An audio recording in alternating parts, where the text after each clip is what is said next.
Moshe Rabbeinu, il est donc dans le palais de Paro, il lui demande, dit le Midrash, il demande à Paro, il lui dit, est-ce que tu veux que tes esclaves, les Juifs, soient fatigués ou soient en forme pour bien travailler? Paro, il dit, je veux qu'ils soient en forme. Alors Moshe Rabbeinu dit à Paro, mais si tu ne leur laisses pas un jour de repos, comment veux-tu qu'ils soient en forme? Paro, il dit, oui, tu as raison. Alors quel jour je vais leur laisser? Choisis Moshe. Moshe a dit, je vais leur... Eh bien, donne leur Shabbat.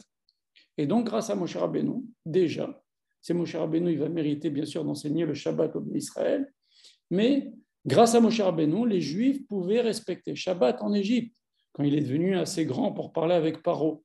Et nous dit le Midrash que les Juifs avaient des Megillot, comme la Megillah de Purim. Ils lisaient dans ces Megillot, il y a marqué il va venir un libérateur, ou Balétion Goël, ou Shabbat Peshav et Yaakov, il va nous libérer, il va nous sortir, etc.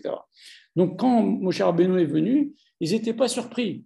Ils étaient surpris qu'ils viennent si tôt parce que quand Moshe Rabbeinu il va dire à Hachem, donne-moi des preuves, parce que Moshe Rabbeinu se disait, les Juifs ne vont pas me croire. Parce que Akash Baruch a promis 400 ans d'exil et il ne s'est passé que 210 ans. Mais les Juifs, en tous les cas, ils étaient préparés, comme on a dit tout à l'heure, ils savaient qu'ils allaient ressortir et qu'il va venir un libérateur. Et donc, par ce mérite-là de Moshe Rabbeinu, qui a obtenu de Paro un jour de repos, on dit dans la Mida de Shabbat, première chose qu'on dit dans la Mida de Shabbat matin, on dit Ismach Moshe b'matnat chelko, que Moshe Rabbeinu se réjouisse grâce à la part qu'il a eue, qui est Eved Neeman Karatalo. Car toi, Akash Baruch Hu, tu as appelé Moshe Rabbeinu Eved Neeman, un serviteur de confiance. Alors, parce que Moshe Rabbeinu, il a obtenu de Paro le Shabbat, Moshe Rabbeinu, il a été appelé après, bien sûr, il va montrer pendant toute la sortie d'Égypte comment il écoutait Akash Baruch Hu, comment il a reçu la Torah, comment il a signé la Torah, etc. Mais déjà à ce moment-là, Moshe Rabbeinu, il a été appelé Eved Neeman.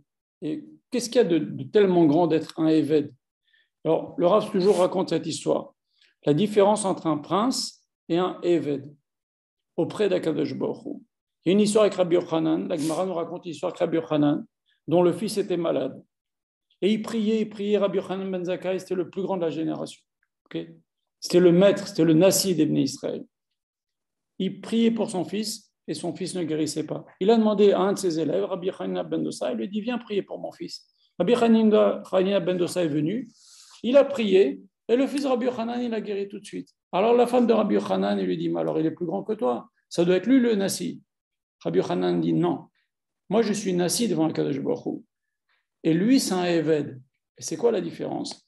Un ministre, le premier ministre qui veut rentrer chez le président de la République, il doit prendre un rendez-vous, et il doit venir au rendez-vous, et il est bien habillé, et il lui demande la permission, et ça se passe du président vis-à-vis du ministre, c'est une relation un peu comme ça.